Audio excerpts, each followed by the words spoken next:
today. This bird here is the white-tailed seagull. So your white-tailed seagull, you will find, or you used to find, anywhere from the southern part. Could I grab that perch, please, John? Anywhere from the southern part all the way up to the northern parts of Scotland. But unfortunately 254 years ago and years prior to that, this was a bird of prey in our countryside that was persecuted.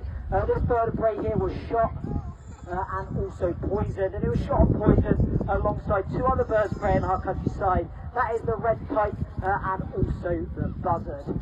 Now, the reason why they were persecuted was through farmers. Farmers were led to believe that this bird was taking out their livestock. So they believed that this bird was taking out their sheep. They thought it was hunting their lambs along with the buzzard and the red kite. But this was false information, because 254 years ago and prior to that, people didn't understand birds of prey. They didn't care about birds of prey. They didn't want to. They didn't want to learn about these guys. They didn't want to know what this bird was about or any other birds of prey. So unfortunately, lots of birds were persecuted because they were misunderstood.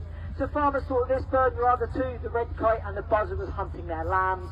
And the reason why they thought this was because they would see them next to their livestock. And the reason why they would see them next to their livestock is birds of prey feed on carrion. Now, your buzzard is a species that mainly feeds on carrion, but occasionally hunts things like rabbits.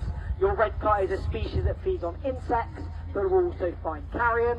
This bird of prey here is a fish eagle, white-tailed seagull. It lives around the coastal regions.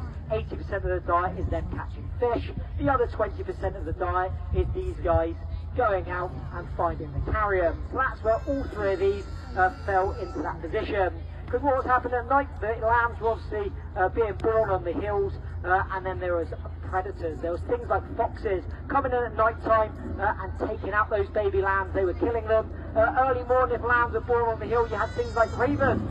What the ravens were doing, good point. What your ravens were doing were pecking at the eyes of the lambs. And when they peck at the eyes of the lambs does not survive. And that